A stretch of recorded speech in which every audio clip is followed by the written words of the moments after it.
influencing the Pythia.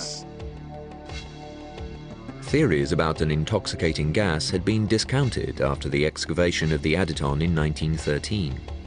But according to Dr. Stephen Sota, a researcher working near the Gulf of Corinth, just a few miles from Delphi, such gas releases are as common today as they were 2,000 years ago.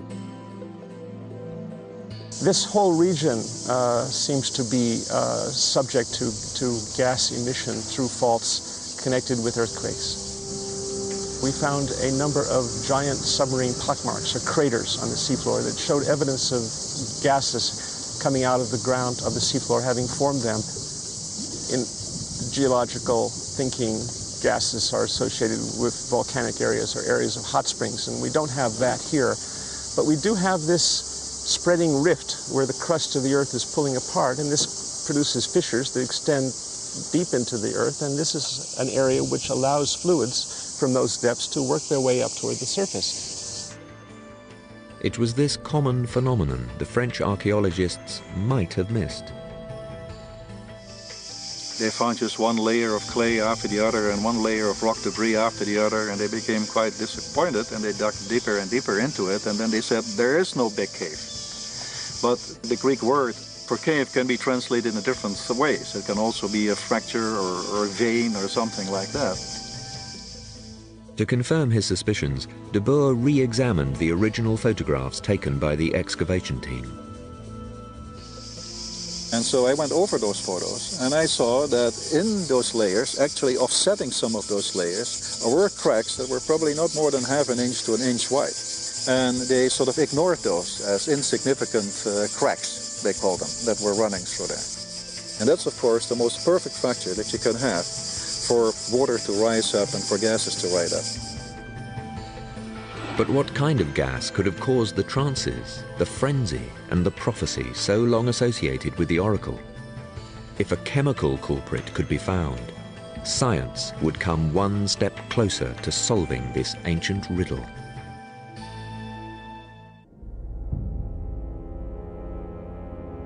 Of the thousands of petitioners that consulted the oracle at Delphi, few were given an unequivocal response. Most prophecies came in the form of cryptic verse. The wording was often obscure, and misinterpreting the oracle could be deadly. The case of Croesus, king of Lydia, in what is now Turkey, was typical. In 550 BC, preparing to invade Persia, Croesus consulted the oracle. He was told, "If you attack, you will destroy a great kingdom." Croesus attacked, only to trigger a massive retaliation. The prophecy was fulfilled. Croesus had indeed destroyed a great kingdom, his own. Like all who petitioned the oracle, Croesus had to walk past an inscription on the temple, two words that could be read as an exhortation or a warning. Know thyself. No matter what else a Pythia revealed, each petitioner ultimately had to find their own answers. In the summer of 1998, Hale and de Boer returned to Delphi for a second time to complete their own inquiry. They intended to prove that the source of the legendary oracle's powers was not a myth, but a geological and archaeological reality. To take their investigations further, de Boer and Hale petitioned the Greek government for unprecedented access to Delphi. Working with the site's archaeologists, they conducted a detailed geological field survey that ended months of speculation. Under the Temple of Apollo, de Boer and Hale found not one fault line, but two. Behind me is the exposure of a very large major fault that's also known as being active. We named it the Delphi fault. Now, aside from the Delphi fault, which sort of trends east-west here, there is at the oracle site another fault that trends north-south, and the two intersect. The point of intersection, forming an almost perfect X, is Delphi. But how could they prove it ran through the sacred Aditon itself? To find the answer, the scientists searched for evidence in the water pushed up along active fault lines.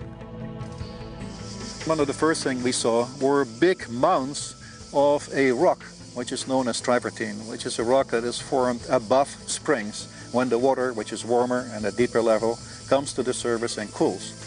And so that meant, of course, that there were quite a number of springs. Using flags to mark each point where there was evidence of spring activity, a pattern soon emerged. They seemed to be on a line, and that line was sort of a northerly-southerly kind of line cutting through here. And so it became very obvious now that you not only had the fractures, one, but you also had groundwater rising along those fractures and forming these mounds of travertine that we find so abundant on the site and has been also been used in the construction of the temple. An examination confirmed that the temple was built on an ancient spring, one that was active at the time of construction. One exceptional feature of the Temple of Apollo is the fact that a system of drains, pipes and conduits crossed its foundations, bringing water from springs further up the slope through the foundations of the temple to the Cassiopeis fountain situated immediately to the south of the temple. It would be crazy to build a temple on top of a spring unless you needed to. This foundation is actually punctured by these conduits for water, and to have active water coming up into your building, into the very foundations of your building, is not a sensible thing to do if you're interested in solid, secure foundations. An interesting architectural feature of the Aditon is the fact that it does not coincide with the axial line of the temple, but instead it is slightly pushed to the south, slightly off-centered, as it were. I think the best explanation for this positioning would be to say that the sanctum aimed to shelter a specific geological feature, such as the fissure. As Hale discovered, Delphi was not the only Apollo temple constructed on and around a geographical feature. In Asia Minor, what is today Turkey, there were oracle temples, such as Claros and Didyma, deliberately built over springs. And most extraordinary of all is the example of the Temple of Apollo at Hierapolis in Turkey, where a similar opening in the foundations was a vent for subterranean gases and emission of CO2 so toxic that any small animal wandering into its path would be killed. And when I visited the temple, there were still dead sparrows all over the ground. But the gas released at Delphi was not toxic. Instead, it appeared to have an intoxicating or narcotic effect. So what gas was it? And that is a very difficult thing, obviously, to try to prove, because gases, well, you know, they come to the surface, evaporate, go up in the atmosphere, dilute, and that's it. They're gone forever. It was the travertine, found at what is believed to be the Pythia's underground spring, that provided a plausible answer. Travertine is a calcium carbonate rock that's formed very rapidly when a spring comes up from underground and pressure is released. And when that happens, CO2 is degassed and calcium carbonate precipitates. And this happens very rapidly.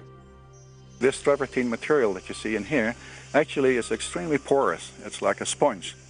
You see many, many small holes all through it. And that means that in those holes, it is possible that some of the gases, which theoretically rose with the waters, were captured. And what we need to do then is take samples of the travertine. They need to be crushed, and then those gases hopefully will actually be released and we can analyze those chemically.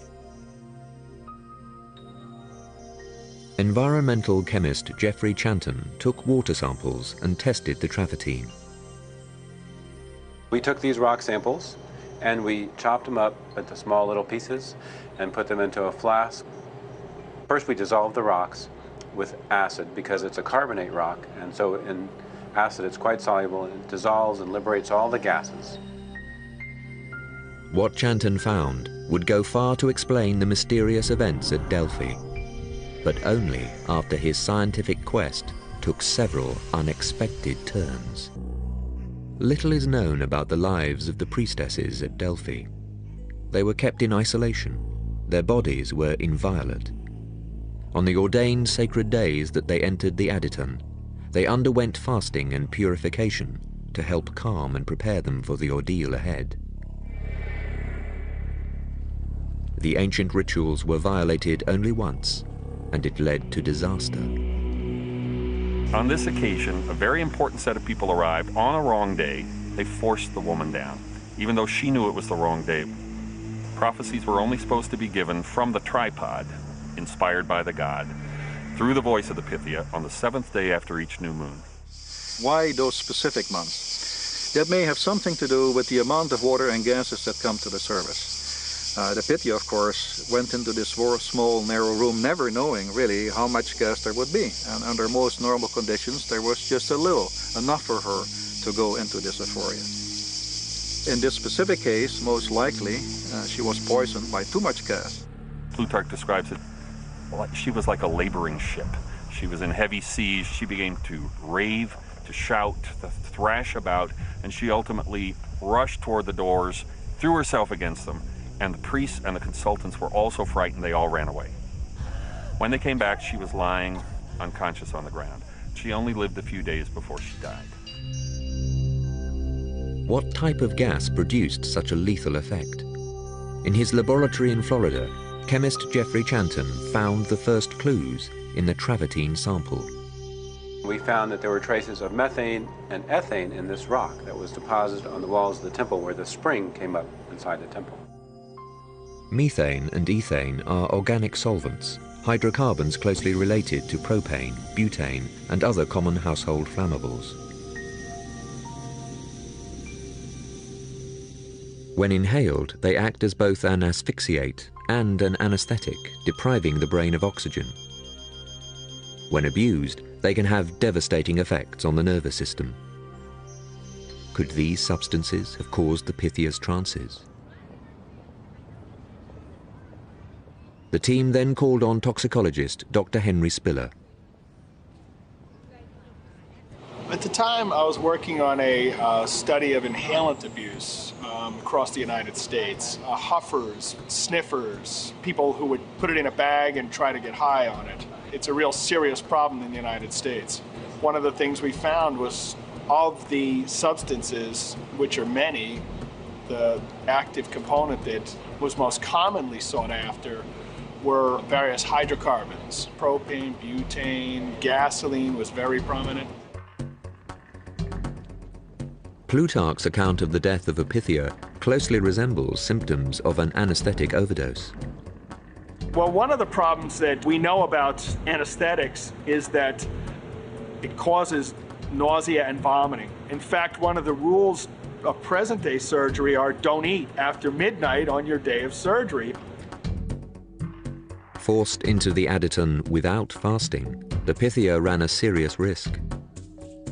If you aspirate, generally what happens is you take stomach contents into your lungs. Now, you don't immediately die from that. What that does is that produces damage to the lungs as well as pneumonia. And she probably died a slow death from pneumonia from the initial aspiration. But the long-term effects of inhaling solvents, slurred speech, brain damage, sudden cardiac arrest, did not correspond with the ancient accounts. Furthermore, methane and ethane are odorless, lacking the scented odor the vapors were said to have.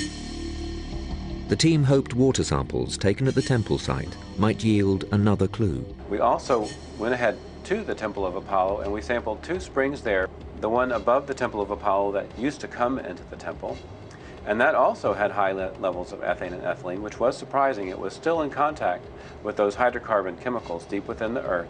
We also sampled another spring about 100 yards away, and that spring had no ethylene or ethane in it at all. And that was the spring that had been used by villagers at the time for their water supply. So here were 2 springs about 100 yards apart, one containing ethane and ethylene, and the other with a completely different chemical nature, void of those 2 gases. But why was only ethane and not ethylene found in the travertine samples?